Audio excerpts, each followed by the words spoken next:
All right, well, we have with us today Laurel from Viator/Tripadvisor. Something like that. Something like that. So thank you for being here.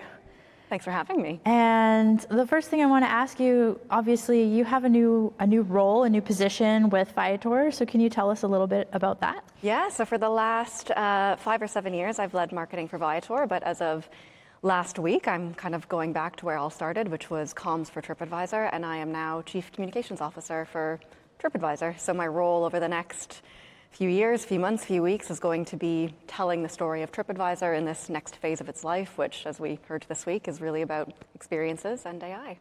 Yeah, absolutely. And so what does that story look like? How is it changing? We've heard a lot in the AI forum about how AI is affecting experiences. What's forefront of your mind regarding AI?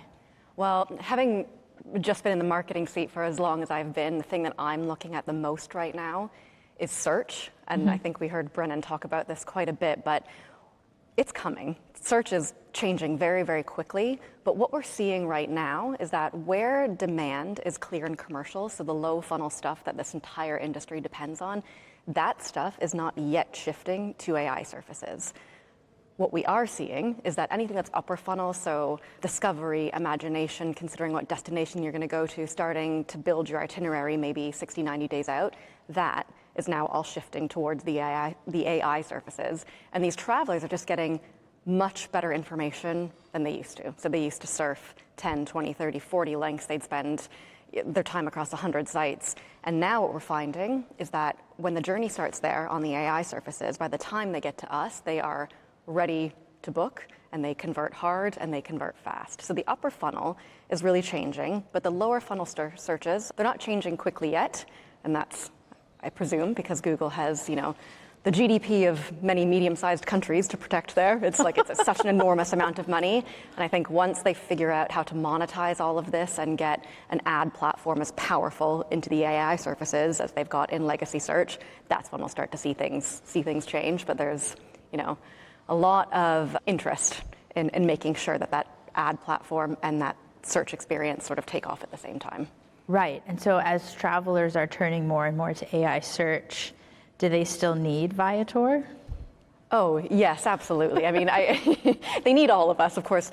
One thing that's never going to change is the operator experience. That is one thing that just will not change with AI. People will go to the destination. They will want to have that magical, amazing experience with someone who knows the destination, knows the class, knows the craft, whatever it is. So that's not changing. Probably, though, what will change is certainly the search experience. And I think one of the benefits that Viator and the OTAs have is the amount of data and the structured data that we have. These LLMs are looking for reliable, fast, vast amounts of information to make good recommendations. So in an LLM world, an OTA like Viator, which has 400,000 products and all the rest of it, we're in a very good position to help the LLMs sort through how to make those recommendations based on just absolutely vast amounts of structured data. Maybe our role looks a little bit different, but I think that asset remains powerful. Okay, so let's talk a little bit about, let's zoom in a little bit onto specific types of experiences. So what are you seeing travelers looking for these days on Viator? What are some of your most popular types of experiences? What's growing? Can you speak to that a little bit? There's one thing that's never changed in the 10 or 12 years I've been at Viator, and that is that famous things to do in famous places, like the bread and butter of this category, those things are always our bread and butter. They drive the overwhelming majority of demand. But the fast-growing categories look quite different. These are very non-traditional, experiential, small group kind of niche things where you can really explore your passion, so like crafts and classes. And the one that really stands out, and this started around probably 2015 or 2016, is culinary tourism. So we probably have hundreds of different categories of this on the site. And since that time, we've seen every year double-digit year over year growth. So over 10 years, it's become just this really, really vast category, and that's the one that really stands out for its longevity. Otherwise, year on year, it can be quite different. Over the past few years, and I think this is a post-pandemic thing, we saw outdoor experiences, anything where, not just outdoor, but hard things where your heart rate gets up. We saw that really pick up in the pandemic, and I think that was probably a result of all of us being stuck inside, but that really has stuck. So where 10 years ago we were essentially sending Americans to Europe to do quite traditional touristic things, we now see a lot of Americans staying within the US and doing things that are outside and hard and physical and really just enjoying the great outdoors. And what you see about that is not just that they're choosing those things, but they're now our most highly rated experiences on the site. So on average, it's about 4.6 out of 5, but these categories are like 4.8, 4.9. So they're enjoying them. Oh yeah, they're loving them. They're loving them. And they're choosing the destations where you can do this. So our fastest growing destinations are Utah, Alaska, places where you can get outside and be in the mountains, be in the water. So it's like a kind of a whole ecosystem shift. Right. And one of the things that kind of goes along with that we've seen from tour operators in terms of challenges is this idea of like, they've got this really great tour and suddenly another tour operator comes along and kind of tries to copy it and charge $5 less and put it on Viator and get your guide in all of those places. So is there anything that you are doing as a company to address this challenge of copycat operators? It is a kind of a basic economic principle of capitalism. It's a really, really hard thing to overcome because it is supply meeting demand. Right. So yes, that is like someone taking what feels like your intellectual property, copying it for financial gain. It's not great. It happens across the entire economy.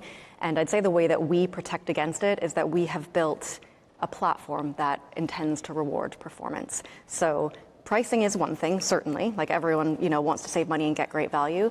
But if you are providing an excellent experience, you are getting really well reviewed, you have people booking you, and you are doing a great job, that $5 is not necessarily going to be the deciding factor in sort. So yes, competition will always attract competition, or rather, performance will always attract competition, but we are intending to build a platform that rewards good performance, and that is how you would sort of, fight back against the competition in that scenario.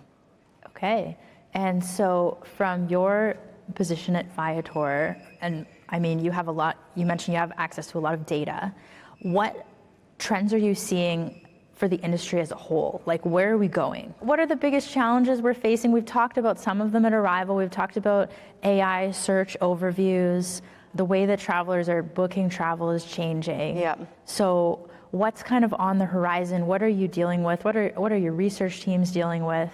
I think the hardest thing this year, and it's been the last 18 months or so, is just how unpredictable the macroeconomic environment is. Yeah. In travel, we are exposed to everything. We are exposed to inflation. We are exposed to geopolitics. We are exposed to FX, to currencies, to all of these things.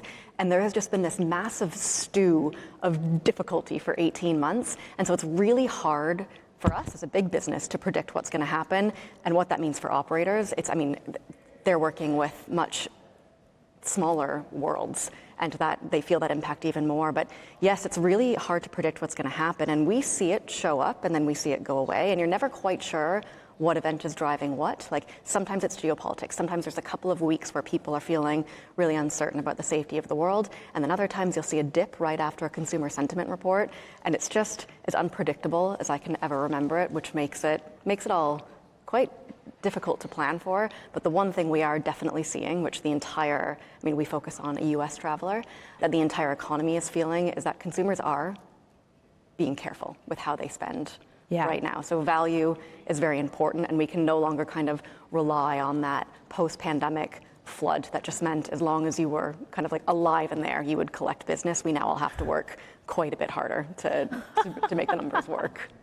Well, and a topic that came up is transformational experiences, and as that being something that businesses can use to differentiate. Have you talked about that much as a company, and how does that fit in your strategy and of how you surface experiences? Yeah, I don't know if we necessarily use the word transformational, but I think the way that we look at it is Our value proposition is our scale. We have 400,000 experiences, which means that almost any destination you're going to, and no matter what it is you want to do, you will find that on Viator. Yeah. And so someone going to Paris, for instance, might be looking for a quote-unquote transformational experience, whether that's like a cooking class, a perfume making class, but they're not only doing that. So what we're trying to do is make sure that we have the things they're definitely going to do. So they're going to go probably on a Seine River cruise, they're going to go up the Eiffel Tower, and then they're going to layer things onto that. And so what we try and do is make sure that as we build out our inventory and as we look at what travelers are doing, we are making sure we bring experiences like that onto the site so they can add on those really experiential things to the amazing bucket list, quite traditional things that everyone's going to do when they go to Paris. Okay, and so $1 million question. Oh God. If I operate a tour in Paris where everyone wants to go and where there's so many other activities and tours, how can I stand out on Viator? It's hard. I know that it's hard, and we take that on board. I mean, there are just so many products. It is really difficult to stand out, and it's something that we work really hard at fixing, but there's no denying that we don't have it perfect, and I don't think any OTA does. There's a lot of noise. So I'd say there's two things. One is that our R&D team, our product team, their biggest priority is something we call product matching, which is just essentially personalization, making sure that whoever you are, we are surfacing the right thing for you, which is a way that operators can stand out. We are looking for very specific attributes about a person and finding the products that can match them, which means that they are choosing from fewer, or we are surfacing them things that they're more likely to convert on. So part of that's us. And then part of that is just being great at what you do. Providing an excellent experience means that you're going to get great reviews. It means you're going to get more bookings. It means that more people are going to be across your surfaces on Viator. And those are the things, along with others, that influence sort and help operators really stand out. But I don't mean to like hand wave that away. I know that it's a really tricky thing in a category growing as quickly as this one. It is a ton of data to organize. It's hard for us to figure it out, and it's frustrating for operators. And how much does commission factor into that? Because you have the Accelerate program where they choose their commission if they want to be higher up on the rankings. It's indirect, the impact of commission on sort. But what it does mean is that if you're in Accelerate, you are getting more exposure on the site, which means your ads will get, or rather your product will get more attention, which will have an impact on sort. But certainly bookings are a part of it. So it's like it's all tied in, but it's not the single driving factor. Like we would not, just put someone to the top of sort with a 2.5-star average review because they were paying us 75% commission. Yeah. All right. So last question before we wrap up. You've been to a few arrivals before. What has stood out to you as a highlight from this arrival? Well, this is the first one where I've really, starting this new job, I'm trying to make sure that I go in with as much knowledge about operators as possible because they're such an important audience for Tripadvisor. So this is the first time that I've really sat in and enjoyed the content. Normally I'm here and I'm in meetings. Yeah. And that's really what stood out is I've not had a chance to sit here and listen to the amount of expertise in the room. And the thing that I often take away and that I saw even more clearly this time is just how hard it is to be an entrepreneur. It's, I've got a big job and I'm busy, but I am not doing 10,000 things in a day. I am not responsible for getting butts in seats, making sure my content is good, making sure I've got timesheets filled out correct. I mean, the amount of things that operators are responsible for is kind of mind-boggling. And I mean, they do it because they're so passionate, they're so good at what they do, but it's a really difficult life. And it's very good to be reminded of that as a business that, hopefully is a fairly big part of what they do. Okay, great. Well, thank you so much for being here. Thank you for having me.